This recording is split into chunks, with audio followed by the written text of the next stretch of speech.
and welcome to my channel. Unless you're new here, and then just welcome.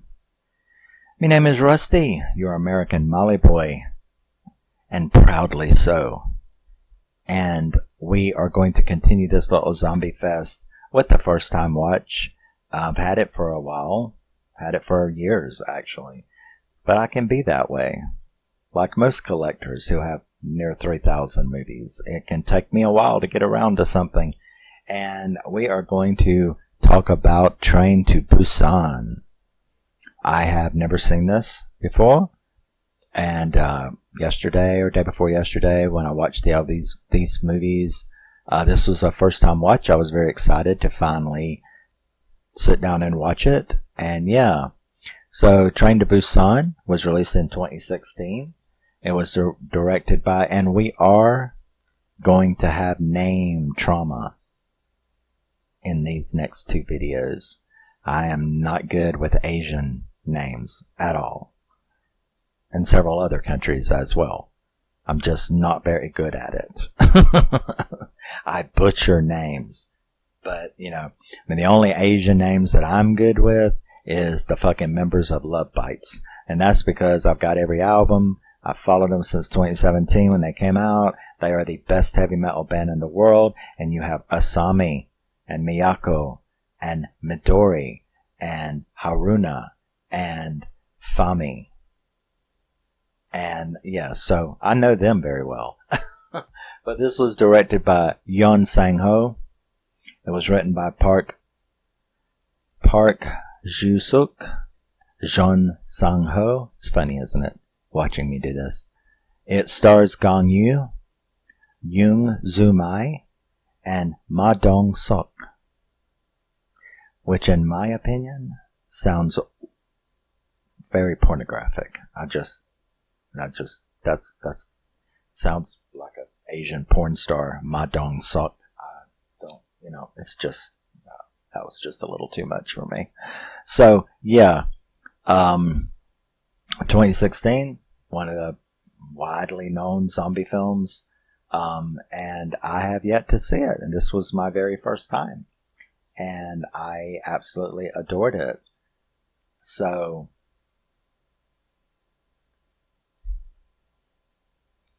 Train to Busan takes place in South Korea. We are in Seoul, South Korea, where we are introduced to, the movie opens with this cool little vignette where there is some kind of little quarantine on the road, and a dude stops and asks, what the fuck is going on? Y'all better not be messing up my livestock again, because I lost a bunch in your last outbreak. And he's like, no, it's alright, it's just a little leak in one of the bio districts. And it's like, okay, so it goes on, but he hits a deer, okay? And then, after he gets out, and he's like, shit, and he pulls off, the deer revives and comes and sits up with his zombie eyes, and I was like, that's fucking cool. Kind of gets me pumped up for that new Bambi horror movie. Bambi the Reckoning. Yeah, that kind of pumped me up for that, actually, seeing this zombie deer. So we then end up being introduced to this. He works at he's a stockbroker, right? He works at he's like a marketer. So he runs hedge funds and shit like that. So he has a daughter. It's his daughter's birthday tomorrow, and his wife is he's getting a divorce from his wife. So, they're pitching on the phone. He's not really doing well at work. His company is having a lot of stock market trouble. So he's not in a good mood anyway. And, his daughter, Suan, wants to go down to Busan to see her mother as a birthday gift. And he's too busy to do that. He doesn't want to go. And he stops on the way and buys her a birthday gift. And that was like a a very telling scene. You know, when he gets home, he wants to, he knows his daughter's mad. He goes in there and he hears her talking on the phone about wanting to go to Busan. And, he kind of like brushes her off. And then he said, "Oh, I know you think I forgot your birthday." And he gives her this birthday gift and she opens it up and it's I guess a Wii, console.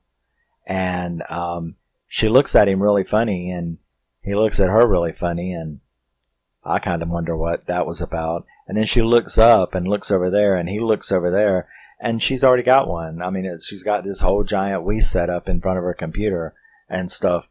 And he was like, "Oh, yeah, that was what I got you for Christmas." So that would trip me out. You know what I'm saying?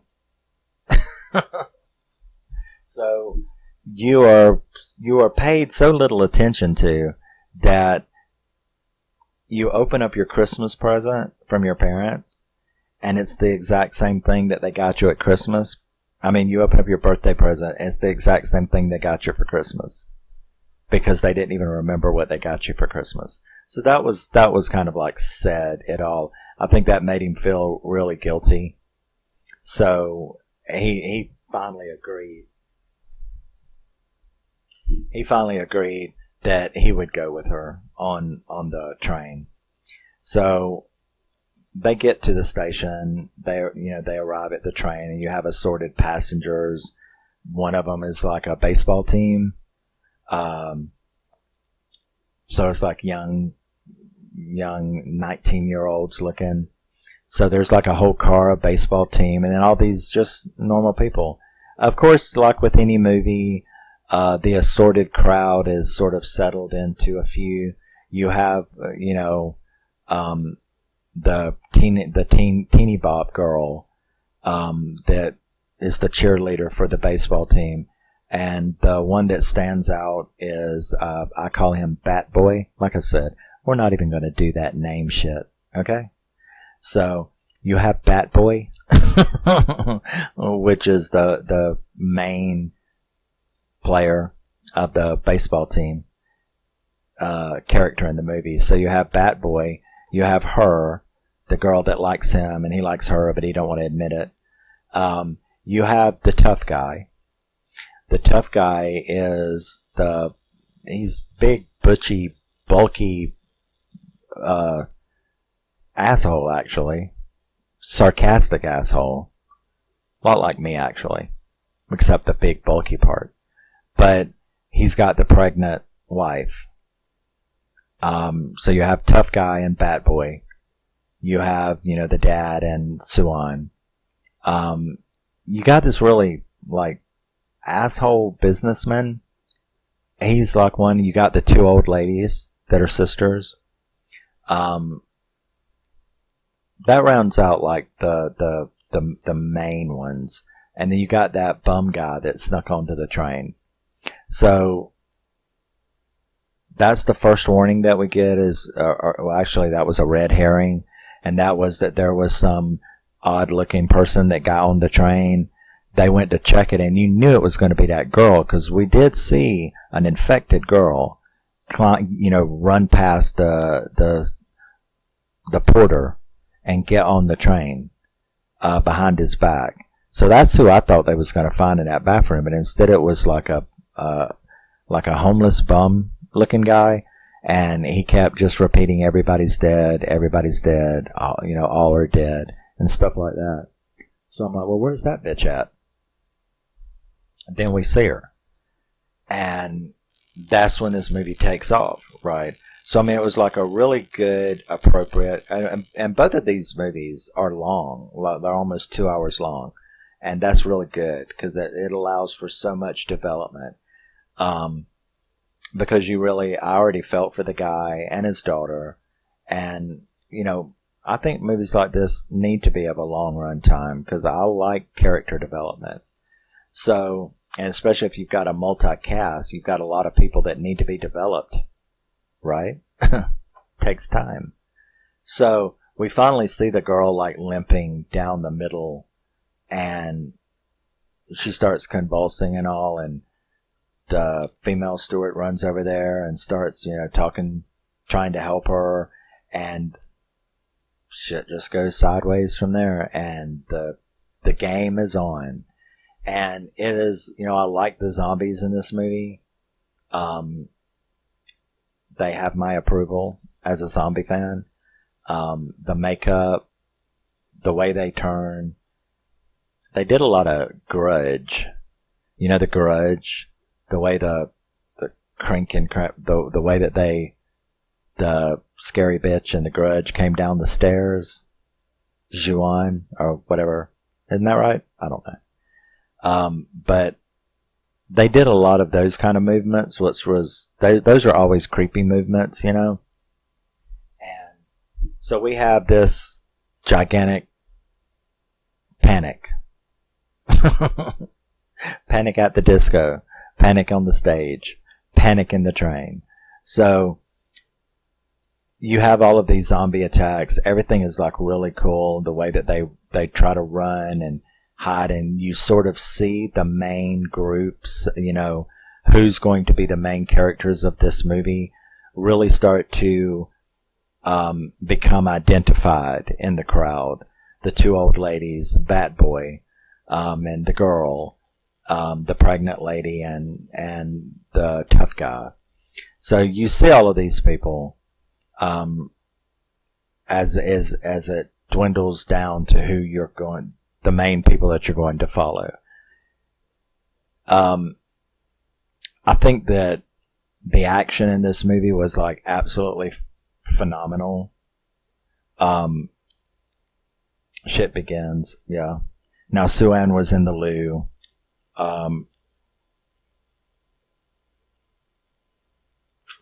You see, they get kind of separated. I know that him and the girl, him and the tough guy and all, they get separated and they need to try to get to the others.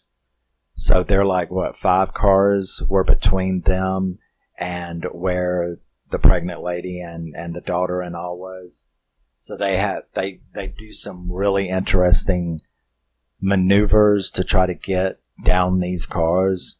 I really liked the backstory that we started getting, because with every movie there is the lore around the movies. Every zombie movie has lore for those zombies, and in this particular case, these zombies are nearly blind in the dark.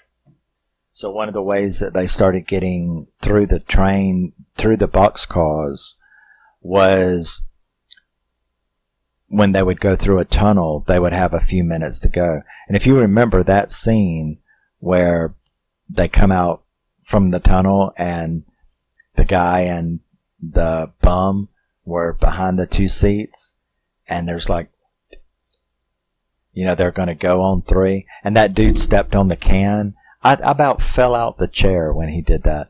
How could stepping on an aluminum can scare the shit out of you?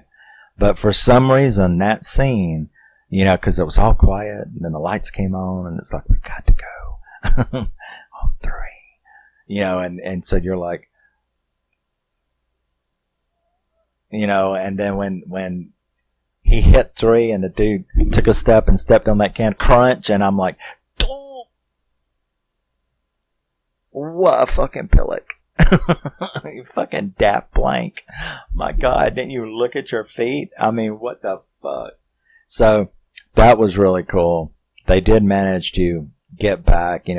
Bat Boy is swinging, and tough guy. He really is a tough guy. I mean, I did name him right. He was a big butch motherfucker, but he kicked zombie ass.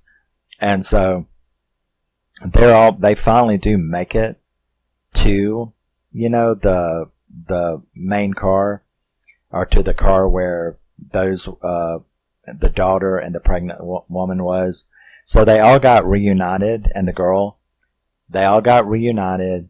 Now you have this little tight, compact group, and it's like, we have to get to the main car, which behind the conductor, right? The main car, where all the survivors were. So we again have all of this creeping and all as they get there. And then it was like, It was just like so furious. And I already hated the evil guy. You know who the evil guy is. The one that he was just such an asshole. Causing so much trouble. Don't let them in. So when they did manage, after all of that, to get to the safety of the front car, that evil guy had talked the whole bunch into such paranoia that they would not let them in. And that infuriated me, because even though that tough guy was an asshole, I liked him. You know, as far as that little survivor group, Bat Boy and Tough Guy and all of them, I liked all of them. I liked all of those characters. And I even grew to like the Tough Guy because he was sarcastic, yes, but he was also really down to earth, and his sarcasm was well placed and true most of the time. And he was kind of funny.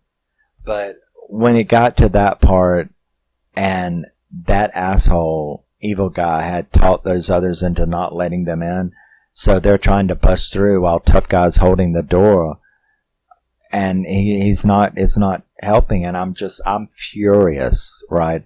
I am furious at that guy, and I'm like, how come someone in that car didn't whack him? You know what I mean?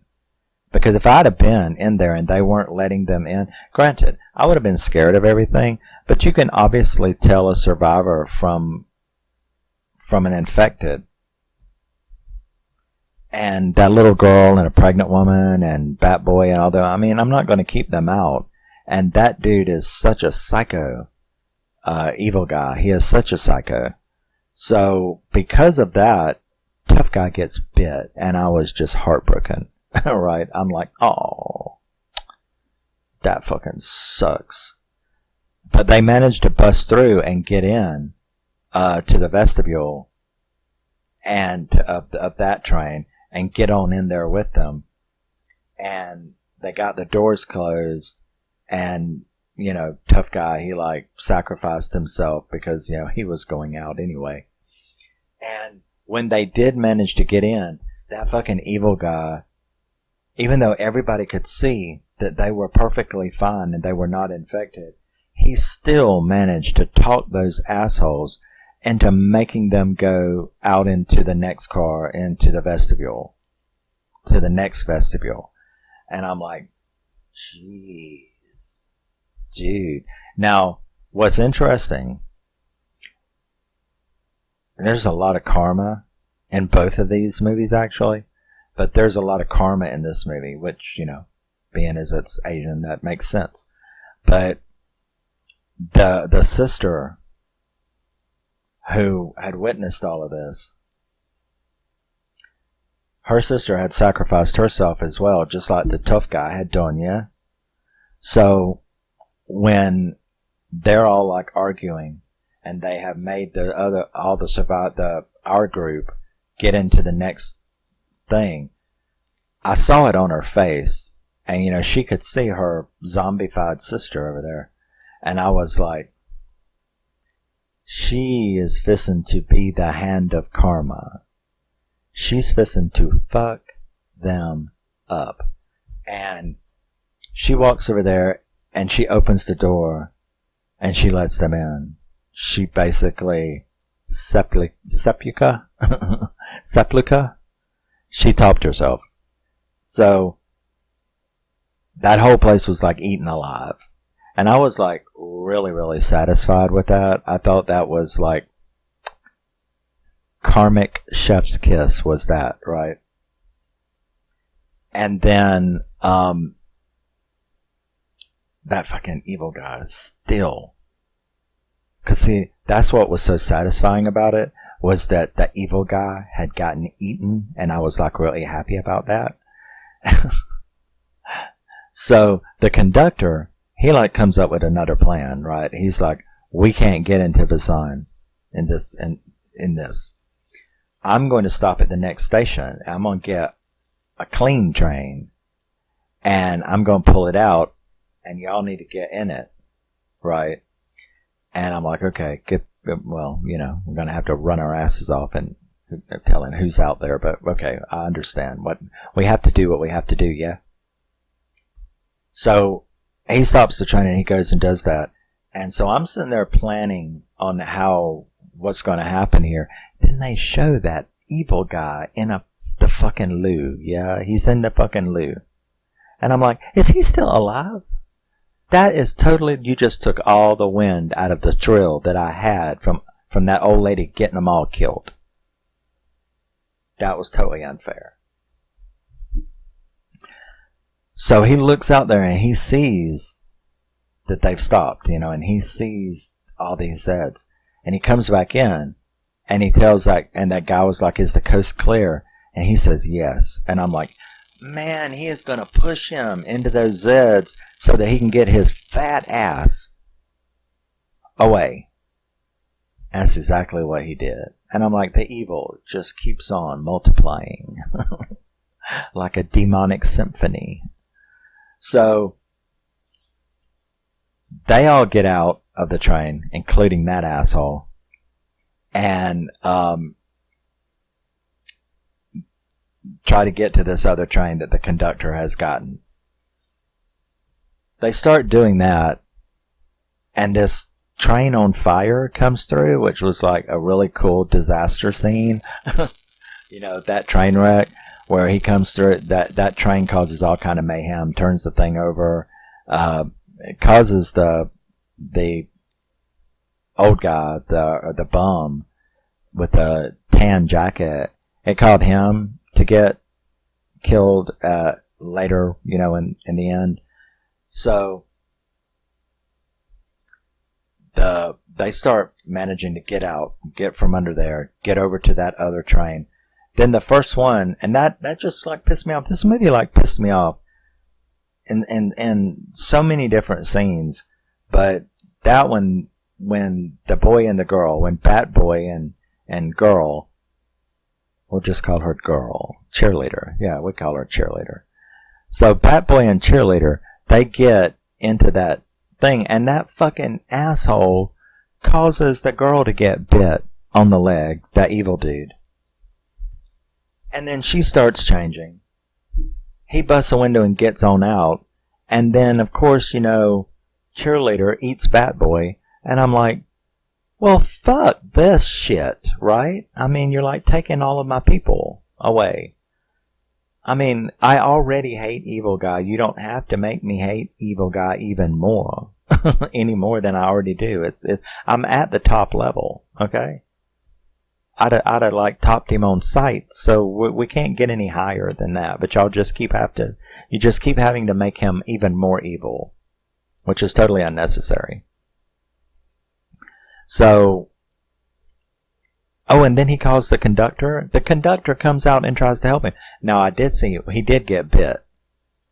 When evil guy got bit, I was like, it's about fucking time, yeah. But he causes the conductor to get killed too. So you don't really know what happens to them after that, but you see that the pregnant lady and Soo-jung and her dad get onto that train. And they're walking, and I'm like, well, why is the train moving? First of all, did the conductor start it moving before? That was what I thought, And then they got up to it, and you could see someone, and it was that fucking evil guy. It's like, you just can't get rid of him even with a stick. You know what I'm saying?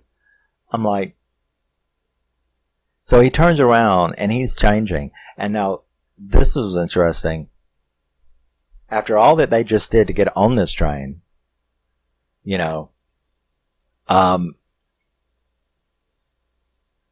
comes out and it was like, are you seriously trying to make me feel sympathy for him? Director, writer of this film. Because when he comes out, he's like, Mister, help me. I just want to get home to my mom. My mom's waiting for me in Busan and all that. And I'm like, it ain't working, man. Okay. And then the guy's like, you're infected. And he's like, oh no, I can't possibly be. I've got to get home to mom. And I'm like, if you're trying to make me feel sympathy for the evil guy, it's not going to work. Okay. There's just nothing you can do. He is completely irredeemable. I don't give a fuck about his mama waiting for him. I don't give a shit about his motives for the mayhem and death that he caused by himself. I mean, he was more dangerous than the Zeds. You know what I mean? He caused so many of them to die. Tough guy, bat boy, fucking cheerleader. All of them are dead because of him. The conductor. That whole train car full of people is dead because of him. I mean, no, it didn't work. So I was like, I know they ain't trying to make me feel sorry for that piece of shit. Then he turns fully. Fight, fight, fight. He gets bit. The dad gets bit. Now, that was the one thing about this movie I did know, because I've seen people talk about it. And they were like, oh, you know, it's one of those rare movies that makes you cry at the end, you know. And I agree. Because that was, like, very sad. He did manage to kill the evil guy, which is like, geez, it's about time. And, you know, he's like, his daughter starts screaming and crying, and the pregnant woman, he takes the time to tell her, you know, how to stop the train, how to slow it down and stop when they get to a place. And he knows he's going to turn, so he, like, puts them in there, and he goes to the end of the train, and he thinks about her as a baby, and then he, like, turns, and he kills, you know, he tops himself.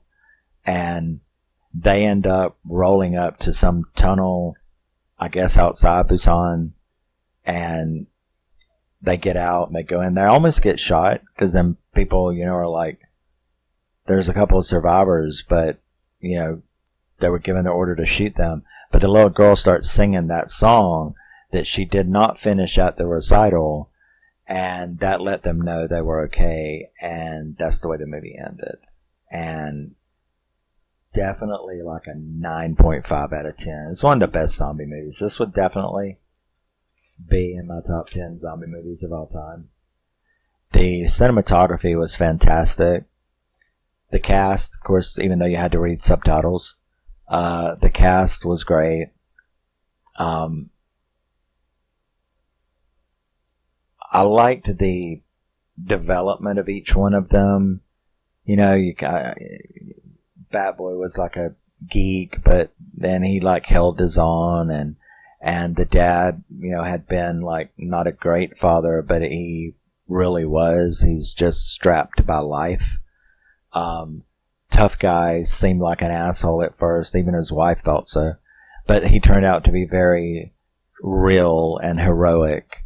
And the people that the writers wanted you to hate, you know, I mean, evil guy was just, I have nightmares, well, actually fantasies about what I'd like to do to him. But, you know, he was definitely the skylark in the movie that they used, the albatross. He was definitely the albatross in the movie that just wouldn't go away. The albatross around your neck, you know. So yeah, I mean, it was like a fantastic movie. It was a first time watch, and that's what I like, you know. I mean, that's what I like about having 3,000 movies, is that there's shit that I know that's really, really good, that's still just waiting for me to get that right feeling one night to go, it's time. It's time. The stars have aligned, all has come together, and this is the night that I'm going to experience Train to Busan. That's how seriously I take my movies. You know what I mean? It's like it can sit over there for years, and I go, I'll get to you one day. You will call me at the right time, and we will have this merging. We will have this experience, like Kate Bush and running up that hill. We will exchange the experience at the right time. That day will come. 2 days ago, we had the experience. So, because I know sometimes when I do these videos that there are people who are going, you've never seen Train to Busan? But it's big. It's like not me. I haven't. You know, I hadn't seen Peninsula either. I hadn't seen neither one of them. So, yeah, But I like that. I think it's cool. Because there's a whole lot of more that I'm sure you'd be shocked that I haven't seen either, and yet they're sitting right over there, or in there, or back there, or somewhere in this blockbuster of a fucking house. But that was Train to Busan. It was definitely like a 9.5 out of 10. I loved this movie.